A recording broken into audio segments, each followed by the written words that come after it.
আজকের বিশেষ প্রতিবেদন আমি হৃদয় আজকে যে বাংলাদেশে যে ঘটনাগুলো ঘটছে তার একটা দৃশ্য আপনাদের সামনে তুলে ধরার চেষ্টা করছি। দেখুন, একটা শিশু সরকারের প্রতি একেবারে সরকারের প্রতি কতটা খারাপ মনোভাব হলে এই রকম দৃশ্যগুলো করে থাকে, তারই একটা দৃশ্য দেখানোর চেষ্টা করছি যে একটা শিশু কিভাবে একবারে সরকারের প্রতি বিরক্ত, সে সরকারের প্রতি যে বিরক্ত, সেই বিরক্ত ভাব প্রকাশ করছে একটা শিশু। তো তারই একটা দৃশ্য দেখুন, আপনাদের সামনে তুলে ধরার চেষ্টা করছি। কিন্তু এটা সত্যি খুব খারাপ। এই যে একটা শিশু, একটা বাচ্চার মনে যে ইফেক্ট পড়েছে আর তাকে সব বয়স্ক লোকেরা মদত দিচ্ছে, এটা সত্যি খুব খারাপজনক যে একটা বাচ্চা একটা প্রশাসনকে কুকুরের সঙ্গে তুলনা করছেন। আর এটা আপনাদের একটা সংসদ ভবন, যে সংসদ ভবন বলি বা গণভবন বলি, সেই গণভবনের যে দৃশ্য সেটা তুলে ধরার চেষ্টা করছি। কতটা নির্লজ্জ হলে এই রকম কাজগুলো করতে পারে। আমাদের সত্যি কথা বলতে কি, সংসদ ভবন বা গণভবন যে আক্রমণ করেছে, সেই গণভবনে হওয়ার উদ্দেশ্য ছিল কিছু না কিছু বাড়ি নিয়ে যাওয়া। তো তারই একটা দৃশ্য দেখুন, তুলে ধরার চেষ্টা করছি। গণভবন থেকে যত রকমের জিনিস ছিল কিছু বাদ যায়নি, কিছু না, যা ছিল সব নিয়ে গেছে তারা। একেবারে যে মানে খারাপ, এমন কিছু খারাপ দৃশ্য আছে যেগুলো আপনাদের সত্যি খুব খারাপ লাগবে দেখালে। তো সেগুলো আমি দেখাবার চেষ্টা করবো আমার এই ভিডিও ফুটেজে। দেখুন, যে বেগুন গাছ আছে, সেই বেগুন গাছ, আখ গাছ, সমস্ত কিছু, মানে পুঁই শাক থেকে কুমড়োর লতা থেকে সমস্ত কিছু নিয়ে যাচ্ছে। এই যে বেগুন গাছে দেখুন, বেগুন তুলে নিচ্ছে, পুঁই শাক তুলে নিচ্ছে। এগুলো কতটা নির্লজ্জ বেহা হলে এগুলো করতে পারে। এগুলো সত্যি আজকে ওনারা করেছে আবেগের বশে, কিন্তু পরবর্তীতে যখন ওনারা এই ভিডিওগুলো দেখবে নিজেরাই লজ্জায় মরবে। এই যে এই বাচ্চাটা বা এই ছেলেটা যা করছে, এগুলো সত্যি এই অন্তর্বাস নিয়ে যে এই ঘটনাগুলো করছে, এটা ঠিক হচ্ছে? এ যখন তার মায়ের সামনে গিয়ে দাঁড়াবে, ওর মা যখন বলবে তুই এগুলো কি করেছিস, ছবি দেখাবে, তখন এ কি উত্তর দিবে তার মাকে বা তার বোনকে? কি উত্তর দিবে? এদের কাছে কোনো উত্তর আছে? কোনো উত্তর নেই। আবেগের বশে সব করে ফেলছে আর নাচানাচি করছে, আবেগের বশে সব। এই যে এগুলো সব নিয়ে পালাচ্ছে, এগুলো কোনো মানুষের মধ্যে পড়ে এগুলো নিয়ে যাওয়া?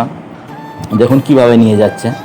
একটা সভার বা গণ যে ভবন, তার যে সমস্ত জিনিসপত্র নিয়ে যাওয়া, সেটা সত্যিই খুব খারাপজনক। মানে এটা সত্যিই খুব খারাপ লাগছে।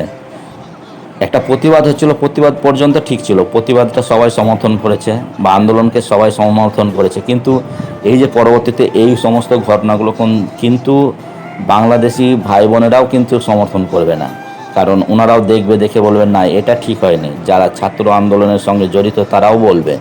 তো তারই দৃশ্যগুলো আমি জাস্ট ছোট ছোট ফুটেজগুলোকে একত্রিত সংগৃহীত করে আমি আপনাদের সামনে তুলে ধরার চেষ্টা করছি, জাস্ট, আর কিছু না। তো এইসব ভিডিও কিন্তু সারা জীবনের জন্য থেকে যাবে। আজকে যে ছেলেটার কথা বললাম, যে অন্তর্বাস নিয়ে যেভাবে দুইজন নাচানাচি করলো, সে ভিডিও ফুটেজ কিন্তু সারা জীবনের জন্য থেকে যাবে। সে কিন্তু তার মা, বাবা, বোন, তাদের কাছে কোনো রকমের উত্তর দিতে পারবে না। একটাই উত্তর, যে আবেগের বশে করেছি, আর কিচ্ছু বলবে না। এটাই থাকবে তাদের। দেখুন, ছাগলকেও ছাড়েনি, হাঁস, মুরগি, কাপড়, এমনকি মানে যদি ছোট ছোট ইস্যুগুলো বলি বা ছোট ছোট জিনিসপত্রগুলো বলি, কিছু ছাড়েনি। তারা সমস্ত কিছু এইভাবে নিয়ে নাচানাচি করেছে। সর্বশেষ সব থেকে যেটা খারাপ লাগছে, যে যার হাত ধরে আমাদের এই বাংলাদেশের উত্থান বা বাংলাদেশের যেটা বলি না কেন, বঙ্গবন্ধুর যে শেখ মুজিবুর রহমানের যে মূর্তি ভাঙছে, মূর্তির ওপরে দাঁড়িয়ে হিসু করছে, এগুলো সত্যি খুব খারাপ, খুবই খারাপ। দেখছেন হিসু করার ধরন, হিসু কিভাবে করলো, দাঁড়িয়ে হিসু করছে মাথার উপরে। এটা সত্যি খুব মানে হেসে বলছি বলে না, এটা সত্যি খুব নিন্দনীয় বিষয়। মাথার উপরে হিসু করছে ওনার, যে দেশটাকে স্বাধীনতার পথ দেখিয়েছিল যে মানুষটা, তার মাথার উপরে। আর একটা দৃশ্য, 5-7 দিন ধরে না খেয়ে অবস্থায় ছিল, সবই ঠিক আছে, কিন্তু তার জন্য এইভাবে খেতে হবে? গণভবনের ভিতরে যে খাবার আছে, সেই খাবারগুলোকে এইভাবে খেতে হবে? দেখুন কিভাবে খাচ্ছে।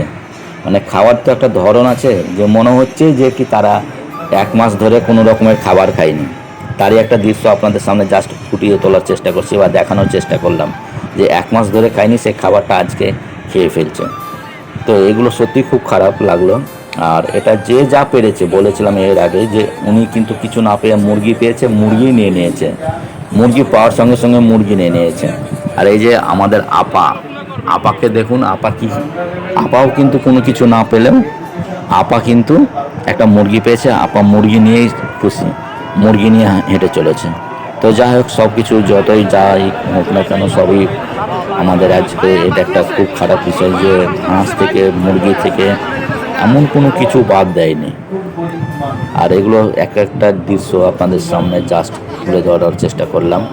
দেখুন ভিডিও ফুটেজগুলো, শুধু দেখুন আর কিচ্ছু না, শুধু দেখুন কি নিয়ে গেছে। তো যা হোক, দিনের শেষে মানে সূর্য যেমন অস্ত যায়, আবার নতুন সূর্য ওঠে। তো আবার আমাদের যে বাংলাদেশি সেনাবাহিনীর হাতে ক্ষমতা যাচ্ছে, সেই হিসাবে আমাদের যে বাংলাদেশি সেনাবাহিনী, তাদের একটা প্রসেস চলছে। সেই প্রসেসের মাধ্যমে তারা সেনাবাহিনীর হাতে শাসনভার আপাতত তুলে দিচ্ছেন।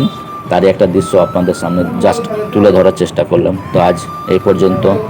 ভালো থাকবেন, সুস্থ থাকবেন। আশা করি আমাদের আগামী ভবিষ্যৎ বা আগামী দিন যেন বাংলাদেশ শুভবুদ্ধি সম্পন্ন মানুষ নতুনভাবে বাঁচার তাগিদ নিয়ে বাঁচতে পারে বা নতুনভাবে পথ চলার সুগম হয়, সেই আশাই রাখছি। তো এগুলো দেখুন, সেই আমাদের বাংলাদেশি সেনাবাহিনীর হাতে যে শাসনভার তুলে দেওয়া হচ্ছে, তারই একটা দৃশ্য। তো এইভাবে সেনাবাহিনী নিজের হাতে সমস্ত দায়িত্বভার গ্রহণ করছেন। তো আজকে এই পর্যন্ত। মানে নতুন নতুন ভিডিও পেতে আমার চ্যানেলটি অবশ্যই সাবস্ক্রাইব করবেন। জাস্ট এগুলো আমি ভিডিও ফুটেজ, সংগৃহীত কিছু ভিডিও ফুটেজের মাধ্যমে আপনাদের সামনে তুলে ধরার চেষ্টা করলাম। তো ভালো থাকবেন, সুস্থ থাকবেন।